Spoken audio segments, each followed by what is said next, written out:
안녕하세요. 오늘도 이렇게 또 하루를 시작합니다. 이제 신논현역이고요. 어제는 저녁에 이제 퇴근하는데 지하철 파업 때문에 좀 많이 붐비더라고요. 지하철도 많이 흔들리고 좀 이제 예전하고 다른 분위기더라고요. 뭐 이래저래 뭐 노조의 파업은 합당한 이유가 있겠지만 이제 그렇게 파업까지 이제 가는 걸 보면서 좀 우려스러웠습니다. 당장 이제 우리는 일상생활에 큰 영향을 받기 때문인 거죠. 뭐가 맞다 뭐가 틀리다 뭐 그걸 논하기 위함이 아니라 이제 생활을 하는 이제 평범한 시민으로서 불편함이 있었다라는 거죠. 뭐 이제 우리가 앞으로 살아가면서 뭐 과거에 비해서는 좀 많이 불편해지고 많이 넓어지는 사회가 될 것 같습니다. 예전에는 지금까지도 인건비가 싸기 때문에 사람들이 항상 하는 얘기 있죠. 너 말고도 일할 사람 많다. 뭐 이렇게 얘기했습니다. 그런데 지금 서서히 이제 노동 인구가 줄어드는 것 같습니다. 기득권들, 대기업들은 지금 외국인 노동자를 수입을 해야 된다. 뭐 이런저런 여러 가지 얘기들을 하는데 뭐 노동 현장에서 특히나 이제 중소기업들 뭐 이런 곳에서 일할 사람이 많이 부족하다라는 이야기가 많이 나오고 있는 것 같습니다. 근데 그게 왜 그런지 잘 생각해 볼 필요가 있는 것 같습니다. 한쪽에서는 일하고 싶어도 일할 사람이 일하고 싶어도 일자리가 없다라고 얘기하고 또는 다른 한켠에서는 일할 사람이 없다고 얘기하고 무슨 얘기겠습니까? 일자리 배치가 제대로 안 되고 있다라는 겁니다. 뭐 단순하게 얘기해서 뭐 이제 저보다 이제 한 연배가 이제 한 몇 년 위인 이제 인생의 선배들 50대 초중반인 사람들 이제 따져보면 거의 일할 곳이 없습니다.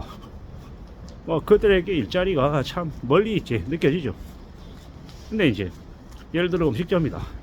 나이도 50대 중반 후반 내 남성을 직원으로 안 쓰려고 한다라는 거죠. 외식업계도 마찬가지고 뭐 이제 뭐 농촌이나 이런 데서도 마찬가지고 뭐 그러다 보니까 외국인 노동자 수입해야 된다 어쩌고 저쩌고 얘기하는데 외국인 노동자 수입 왜 하려고 하겠습니까? 싼 임금에 막 부려먹겠다라는 겁니다. 그러면 그들이 이 대한민국에 들어와서 이제 살면서 이제 지내면은 한국 사회가 어떻게 되겠습니까? 불안정해지죠. 왜? 그들이 뿌리 내리고 또 살면 그들이라고 생각하는 것들이 달라지겠냐라는 거죠. 2세 3세 되고 하면은 결국 이제 저임금에 이제 노동력 착취당하는 사람들로 이제 스스로를 생각하면 뭐 이제 우리 사회에 하청 구조를 만들고 또 그네들이 우리 사회의 또 다른 불안과 갈등의 한 요인이 될 수도 있겠다라는 겁니다. 많은 생각들이 들죠. 뭐 빈부격차나 아니면 여러 가지 사항들이 있을 텐데 뭐 우리가 뭐 가난한 사람들을 구제할 수는 없다 뭐 이런 얘기들도 있겠지만 뭐 최소한의 삶을 살 수 있게끔 좀 여건들을 만들어 줘야 되죠. 뭐 저는 그렇게 생각합니다. 최근에 윤석열 대통령이 뭡니까 그 불법 사금융 관련해 가지고 그 수익을 끝까지 추적해 가지고 환수하겠다라고 주장했는데 그 얘기 자체는 저는 이제 수백 번 박수를 보냅니다. 왜냐? 맞는 얘기거든요. 말도 안 되는 짓거리하고 불법 사금융을 저지르는 그런 행태들에 대해서는 법적으로 강력한 처벌을 엄벌을 해야 되는 게 맞다라고 생각합니다. 이제 그리고 또 다른 한편으로는 좀 아쉬움이 있는 건 서민들이 영화 짓는 사금융 관련해서 뭐 법정 최고금리 20%로 내렸죠.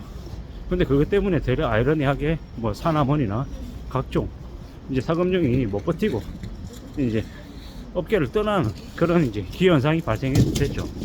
씁쓸하고 암담하고 이걸 어떻게 해석해야 되나 라는 고민이 들죠. 뭐 법정 최고금리를 낮춘 건 맞는 모습인데 또 지금의 상황은 또 안 맞는 거예요.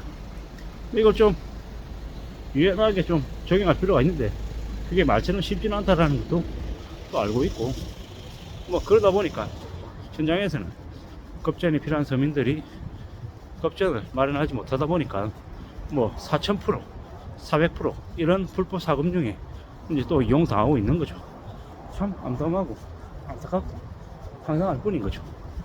어떻게 살아가야 될까? 어떤 삶을 사는 게 필요한가? 이런 데 대한 금융 관련한 교육들도 더욱더 이제 정부나 아니면 지역사회가 나서서 이제 사람들에게 할 필요가 있겠구나라는 겁니다. 뭐 과거에도 범죄는 있었고 지금도 있고 앞으로도 있겠지만 좀 씁쓸한 생각들이 더 많이 드는 거죠. 왜? 보통의 사람들이 평범한 삶을 살 수 있게끔 최소한의 안전장치, 보호장치는 필요하겠다라는 겁니다. 최소한의 삶을 살 수 있게끔 정부가 해줘야 되는 일들이 분명히 있다라는 것. 그러한 것들이 이제 좀 많이 얘기돼야 될 것 같습니다. 참으로 앞으로의 시대가 불안과 혼돈과 조크의 시대가 될 것 같은데요. 조크가 난무하는 시대가 될 것 같습니다. 뭐 조크라고 하는 이가 처음부터 악인이고 처음부터 방화나 살인을 저지르는 범죄자가 아니라 이제 그 조크 영화를 보면 그렇게 될 수밖에 없었던 좀 이제 안타까운 스토리가 있죠. 이제 그런 것에 우리는 이제 관심을 가질 필요가 있다는 겁니다.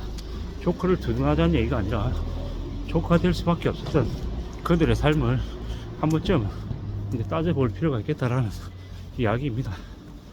참 사는 게 힘들고 어렵고 막막한데 또 그런 와중에 어떻게 살아갈지, 어떻게 삶을 살아낼지에 대한 고민도 필요한 것 같습니다. 참 이런 생각 저런 생각 이제 고민이 많이 되죠. 저는 저대로 걱정이 됩니다. 두렵기도 하고요, 겁나기도 하고, 생각처럼 일이 흘러가지 않는다라는 걸 느낄 때마다 좀 더 답답함이 생기기도 합니다. 어떻게 되겠습니까? 어떤 마음으로 살아야 되겠습니까? 잘 모르겠습니다. 솔직히 그냥 지금의 이 순간 오늘을 좀 더 마음 단단히 먹고 맞이해야 될 것 같습니다. 그거 말고 없다라는 겁니다. 뭐 이웃나라 일본이 할머니 할아버지 엄마 아빠 아들 딸 모두 다 완전 절약이 몸에 배어 있다고 하죠. 그래서 그네들이 한국보다는 잘 사는 선진국인 것 같습니다. 물론 국민들 개개인으로 보면 좀 안타까울 정도로 되게 가난한 이들이 많은 게 일본인들이죠. 뭐 이제 우리는 이제 그 다음 이제 일본의 지나온 시간들을 우리가 이제 따라가게 되어 있습니다. 일본인들의 삶을 보면서 우리가 반성하거나 좀 배워야 될 부분들은 배워서 좀 헤쳐나가야 될 것 같은데 어떻게 될지는 두고 봐야 될 것 같습니다. 뭐 사는 게 참 쉽지 않기 때문에 어렵기 때문에 더욱더 우리의 삶을 되돌아보고 어떻게 하면 삶을 좀 잘 지켜낼 수 있을지에 대한 고민들, 생각들을 일상 속에서 해야 될 것 같습니다. 그래야 삶을 지켜낼 수 있지 않을까, 그래야 삶을 대비할 수 있지 않을까 라는 생각들이 점점 듭니다. 잘 살고 착실하게 지내기 위해서는 제가 먼저 이 흔들림 없는 삶의 이 체제를 구축해 놔야 될 것 같다라고 생각합니다. 감사합니다.